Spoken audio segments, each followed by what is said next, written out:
ہمارے خداوند یسوع کی انجیل مقدس لوکا کے مطابق اس کا 16واں باب 9 سے 15 آیات تک۔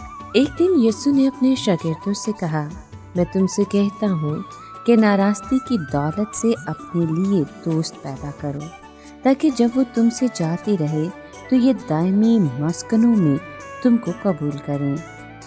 جو تھوڑے سے تھوڑے میں دیانتدار ہے وہ بہت میں بھی دیانتدار ہے، اور جو تھوڑے میں بد دیانت ہے وہ بہت میں بھی بد دیانت ہے۔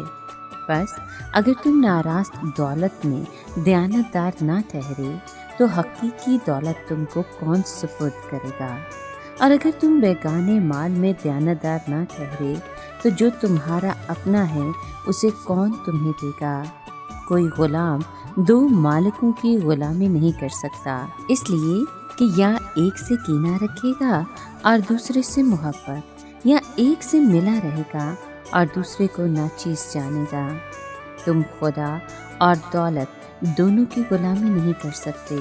تب زردوست مالدار فریسی ان سب باتوں کو سنتے ہی ناک چڑھا کر اسے ٹھٹھے میں اڑانے لگے، مگر یسوع نے ان سے کہا کہ تم وہ ہو جو آدمیوں کے سامنے اپنے آپ کو راست باز ظاہر کرتے ہو، لیکن خدا تمہارے دلوں کو جانتا ہے، کیونکہ جو چیز آدمیوں کے نزدیک اعلیٰ ہے وہ خدا کی نگاہ میں مکروہ ہے۔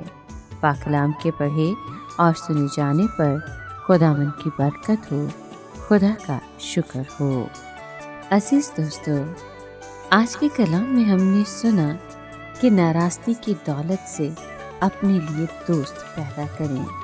مراد یہ ہے کہ ہم اپنے روپے پیسے اور دوسری مادی چیزوں کو اس طرح استعمال کریں کہ مسیح کے لیے روحیں جیتی جائیں، اور اس طرح ایسی دوستیاں قائم ہوں جو ابدیت میں قائم اور جاری رہیں۔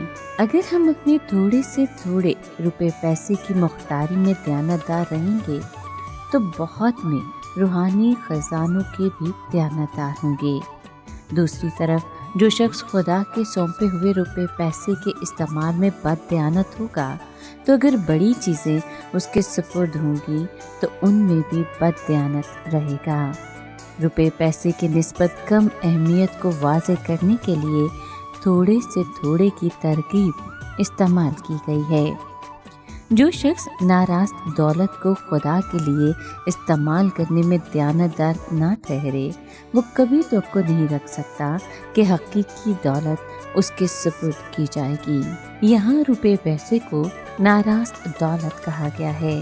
روپیہ پیسہ اپنی ذات میں بنیادی طور پر برا نہیں، اگر گناہ دنیا میں داخل نہ ہوتا تو غالباً اس کی ضرورت ہی نہ پڑتی۔ روپے پیسے اور دولت کو ناراست کہا گیا ہے کیونکہ اسے اکثر خدا کے جلال کے لیے نہیں بلکہ دوسرے مقاصد کے لیے استعمال کیا جاتا ہے۔ یہاں اس کا مقابلہ حقیقی دولت کے ساتھ کیا گیا ہے۔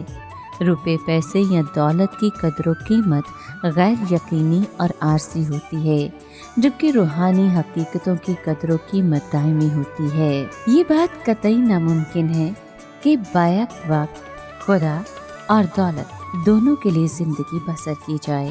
اگر دولت یا روپیہ پیسہ ہمارا مالک بن جائے تو ہم کسی صورت میں خداوند کی عبادت نہیں کر سکتے۔ یہ دوہری وفاداری کا مسئلہ ہے۔ نیت دونوں طرف ہوتی ہے، فیصلے غیر جانبدارانہ نہیں ہوتے۔ جہاں ہمارا خزانہ ہے وہیں ہمارا دل بھی لگا رہتا ہے۔ فریسی نہ صرف مغرور اور ریاکار تھے بلکہ لالچی اور زردوست بھی تھے۔ ان کا خیال تھا کہ خدا پرستی بھی منافع کا ایک ذریعہ ہے۔